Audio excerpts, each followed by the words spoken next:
चलिए जानते हैं देश दुनिया की सिलेक्टेड काम की बहुत ही महत्वपूर्ण लेटेस्ट खबरों को सिर्फ 10 मिनट में 50 बड़ी खबरों को। लेकिन दोस्तों वीडियो को आगे बढ़ने से पहले अगर आप लोगों ने हमारे चैनल को अब तक सब्सक्राइब नहीं किया तो सब्सक्राइब कर लीजिए।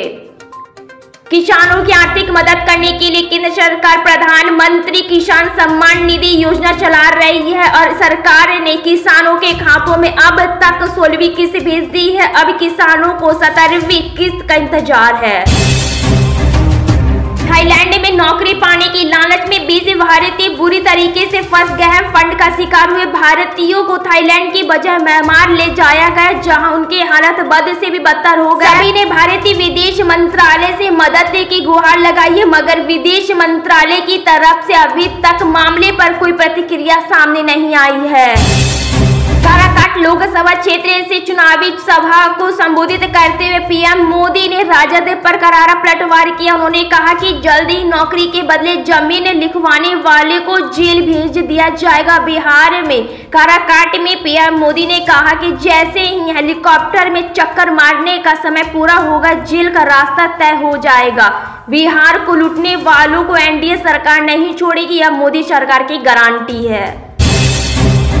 दिल्ली की जनता 18वीं लोकसभा में संसद के भीतर अपना प्रतिनिधि चुनने के लिए वोट कर रही है। सुबह 7 बजे से दिल्ली की सभी 7 सीटों पर मतदान हो रहा है। इस बार कुछ नए मतदाता भी वोट करने पहुंच रहे हैं। लोकसभा चुनाव के 6वें चरण के मतदान में प्रयागराज का फूलपुर लोकसभा सीट सबसे फीसदी साबित हो रहा है। उत्तर प्रदेश में 6वें चरण में 14 लोकसभा सीटों पर वोट डाले जा रहे हैं। इसमें प्रयागराज जनपद की फूलपुर और इलाहाबाद संसदीय सीट भी शामिल है।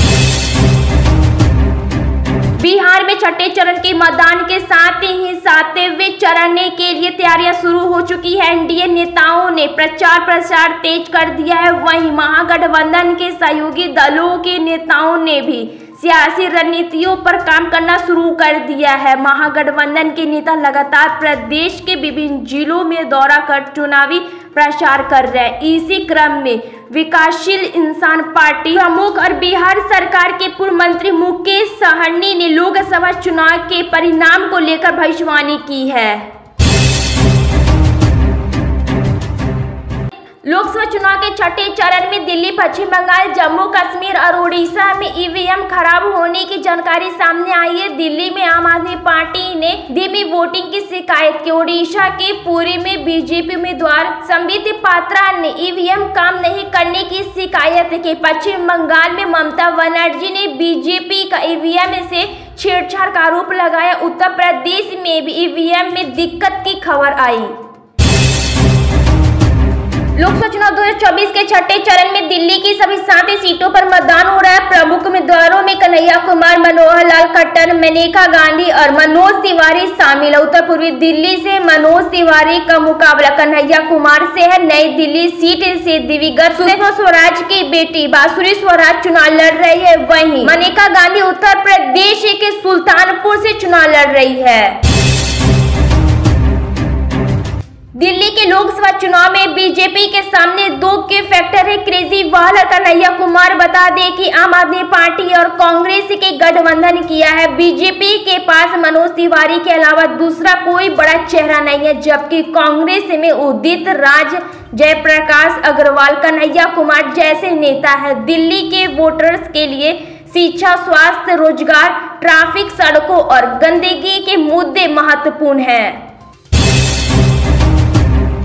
प्रदेश के मुख्यमंत्री योगी आदित्यनाथ ने विपक्षी दलों सपा और कांग्रेस की पूर्ववर्ती सरकारों पर तुष्टीकरण की राजनीति का आरोप लगाया और कहा कि वोट बैंक और तुष्टीकरण की राजनीति के कारण उन्होंने आतंकवाद के खिलाफ कार्रवाई करने में कोताही बरती।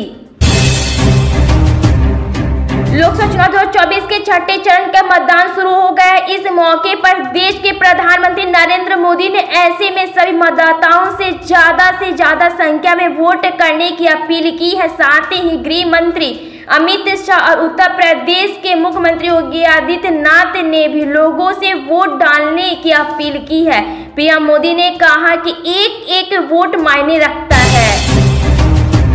लोकसभा चुनाव 2024 की तैयारियां जोरों पर है, जिसमें भाजपा और कांग्रेस दोनों ही प्रमुख दल चुनावी मैदान में उतरने के लिए तैयार है। प्रधानमंत्री नरेंद्र मोदी और कांग्रेस नेता राहुल गांधी चुनावी रैलियों को संबोधित कर रहे हैं और एक दूसरे पर निशाना साध रहे हैं। भाजपा ने चुनाव में पैसा और प्रशासन के उपयोग का आरोप लगाया है, जबकि कांग्रेस ने भाजपा पर सांप्रदायिक रंग देने का आरोप लगाया है। लोकसभा चुनाव के छठे चरण में 6 राज्यों और 2 केंद्र शासित प्रदेशों की 58 सीटों पर वोटिंग होगी। राष्ट्रीय राजधानी दिल्ली की सभी 7 सीटों के अतिरिक्त उत्तर प्रदेश की 14 सीटों, हरियाणा की सभी 10 सीटों, झारखंड की 4 सीटों और उड़ीसा की 6 सीटों, बिहार और पश्चिम बंगाल की 8 सीटों और जम्मू कश्मीर की 1 सीट पर मतदान होगा।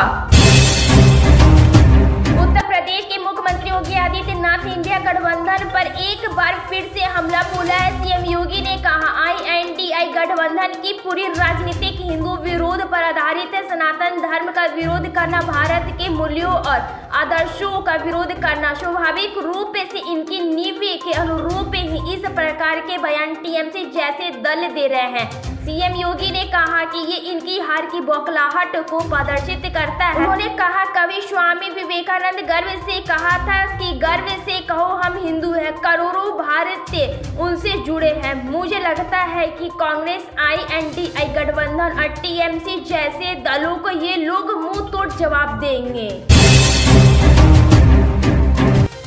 लोकसभा चुनाव 2024 के 7वें चरण के मतदान को लेकर गृह मंत्री अमित शाह हिमाचल प्रदेश के ऊना पहुंचे। जनता को संबोधित करते हुए अमित शाह बोले, 5 चरण में मोदी जी 310 को पार कर चुके हैं और छठे 7वें में 400 पार कराकर मोदी जी को फिर से पीएम बनाना है। 7वें चरण वालों पर 400 पार की जिम्मेदारी है। कांग्रेस नेता राहुल गांधी पर निशाना साधते हुए अमित शाह बोले कि राहुल बाबा 40 सीट के नीचे जा रहे हैं। इस बार हमारे 3 विधानसभा के प्रत्याशियों को जिता दो। यहाँ पर भी हिमाचल प्रदेश कमल के फूल की सरकार बनेगी। लोकसभा चुनाव की घोषणा के बाद प्रधानमंत्री नरेंद्र मोदी 9वीं बार बिहार दौरे पर पहुंचे। इसके पहले वो अपने 8वें दौरे में 13 सभाओं को संबोधित करने के साथ ही पटना में एक रोड शो भी कर चुके हैं। प्रधानमंत्री नरेंद्र मोदी पटना के विक्रम में विशाल जनसभा को संबोधित किया। इस दौरान पीएम मोदी ने जहां ईडी गठबंधन पर हमला किया, वहीं लालू परिवार पर भी जमकर हमला किए। इस दौरान पीएम मोदी ने कहा कि ईडी वालों का एक ही सूत्र है, अपना काम बनता बाहर में जाए जनता। जनता बिहार में लालटेन लेकर घूम रहे हैं। ये लालटेन सिर्फ एक ही घर में रोशनी करती है, चारों तरफ अंधेरा हो जाए तो हो जाए। इस दौरान प्रधानमंत्री ने इंडिया अलायंस पर SC और ST OBC के आरक्षण काटकर धर्म के आधार पर मुसलमानों को देने को लेकर जबरदस्त प्रहार किया। भाजपा के वरिष्ठ नेता एक केंद्रीय गृह मंत्री अमित शाह ने ऊना जिले के अभी क्षेत्र में एक चुनावी रैली में कांग्रेस और उनके नेता राहुल गांधी पर जमकर हमला बोला। उन्होंने कहा कि पाकिस्तान अधिकृत कश्मीर POK भारत का अभिन्न अंग है। कांग्रेस हमें डराते हैं कि POK की बात मत करो क्योंकि पाकिस्तान के पास एटम बम है। लेकिन मैं देश भूमि वीर भूमि से बोल रहा हूं कि हम भाजपा वाले हैं और एटम बम से नहीं डरते। POK हमारा है और हम इसे लेकर रहेंगे। लोकसभा चुनाव में मुस्लिम आरक्षण का मुद्दा लगातार उठ रहा है। इंडिया गठबंधन के कई नेताओं का कहना है कि अगर उनकी सरकार बनती है तो वो मुस्लिम आरक्षण लागू करेंगे। इसके अलावा सपा नेता HT हसन और ममता बनर्जी ने भी मुस्लिम आरक्षण का समर्थन किया। इसी बीच प्रधानमंत्री नरेंद्र मोदी ने साफ किया है कि संविधान में भी धर्म के आधार पर आरक्षण न देने की बात कही गई है। और हाँ दोस्तों, देश दुनिया की बड़ी खबरें यहीं पे समाप्त होती है। आप लोगों को पूरी लेटेस्ट अपडेट मिलती रहेगी डेली। लेकिन दोस्तों, इसके लिए आप लोगों को हमारे चैनल के साथ जुड़ना है और अपने दोस्तों तक भी हमारे वीडियो को फेसबुक और व्हाट्सएप के जरिए जरूर हमारे वीडियो को शेयर कीजिए। लाइक, सब्सक्राइब, कमेंट जरूर कीजिए। मिलते इसी तरह की लेटेस्ट अपडेट के साथ। आज के लिए धन्यवाद।